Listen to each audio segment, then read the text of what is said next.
All right, guys, shop tour in under 5 minutes. This is a big workstation I built a while back. It's got my router table kind of embedded in it.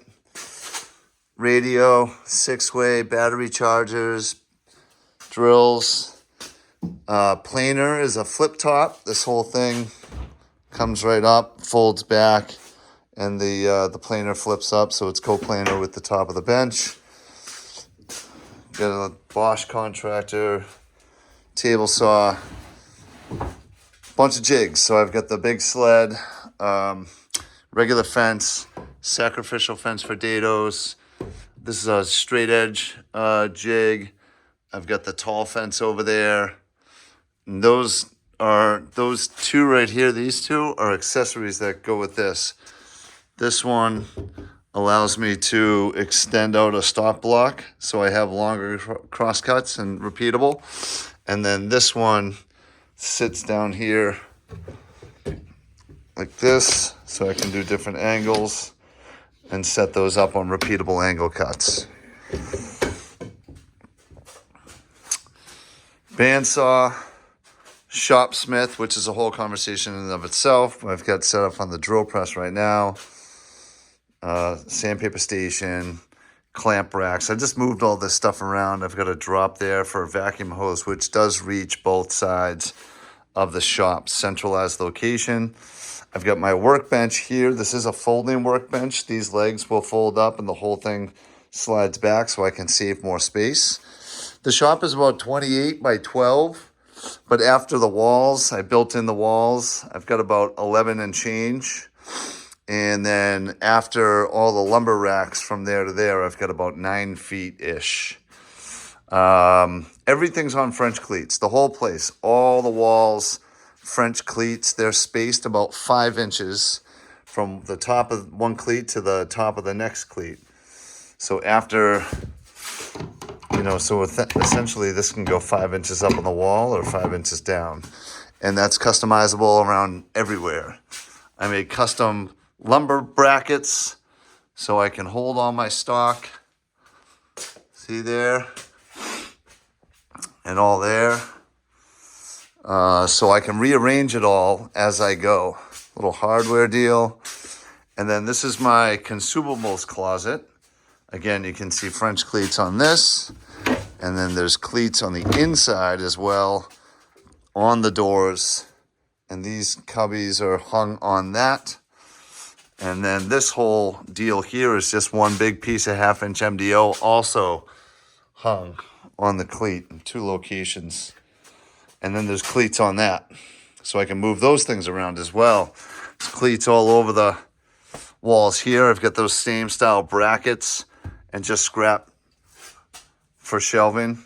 And this needs to be reorganized, but boy, is that holding a lot of stuff. And I wanted to take up as much volume as I could. So like the volume of these cubbies take up the volume of space between, what's left over. Okay, so moving on over here, I just have a little set of drawers here. This was actually a frame that was built by an old fella, Mr. Kell, when he sold me the Shopsmith set.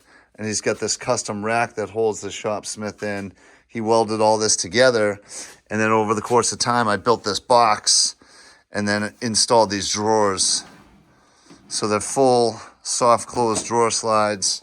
And I do want to finish that off at some point, but I'm just not there yet. Bunch of miscellaneous stuff I got to reorganize. Bandsaw, lumber carts. So this holds a good amount of sheets. You can see how many sheets depth-wise it will hold until it gets to the edge. And it is 8 feet long, so it'll hold some thin 8-foot stock. And then I've got cut-offs and scraps and everything on the back. And I love this because it just tucks away. So I've designed this so it'll simply tuck all the way in there and I get all this working space. And then finally over here is my dust collection closet. So I've got the Oneida Super Duty Deputy. I got the Harbor Freight impeller. I've got a Delta filter. This is where I hold my compressor. And then I got this barrel and I did a homemade makeshift 2-stage dust collection system. And then I put this here to try and keep the noise down. And frankly, these are hollow core doors, and you can see this is all breaking up, but I want to get some solid core doors and it'll be even better. I did double weather stripping everywhere. Again, trying to keep the noise down. It does a really good job. Stock, generally speaking, I've got oak. I've got a bunch of miscellaneous hardwoods. I've got some leftover poplar from the bunk beds I made for my kids. This is all mahogany that I want to build some Adirondacks out of, or use it for the frames probably. Got Adirondacks going right here. This is my very first Adirondack set. I bought this from King's Fine Woodworking, this kit with the templates and the everything. And so I'm starting to make this for the first time. I've got all this stock here. I've got a bunch of KD stock there. So these are prototypes. I'm learning how to do it, cutting all this up, and I'll do my very first one. And then I'll take what I've learned and I'll try and make it better on that second round. And then from there, I'll try and, do an even better job with the mahogany and maybe some cedar and stuff. And these are all the templates for that. So this is just the project I have going on right here. So, yeah, I wanted to give you a little shop tour update of everything. I love this place.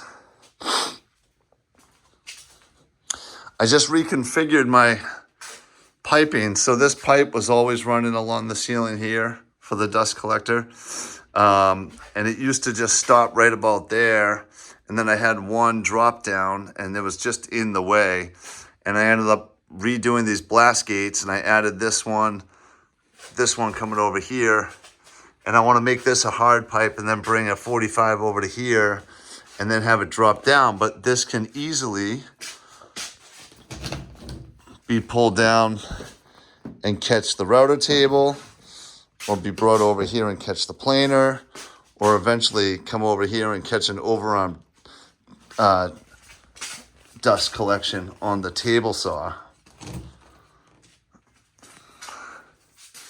And then this drop, again, becomes like a utility as well. So this guy coming off so easily and being used on the floor, I can always just disconnect it from the hook and then bring it over to the bandsaw or bring it to the drill press for dust collection that I will need for those.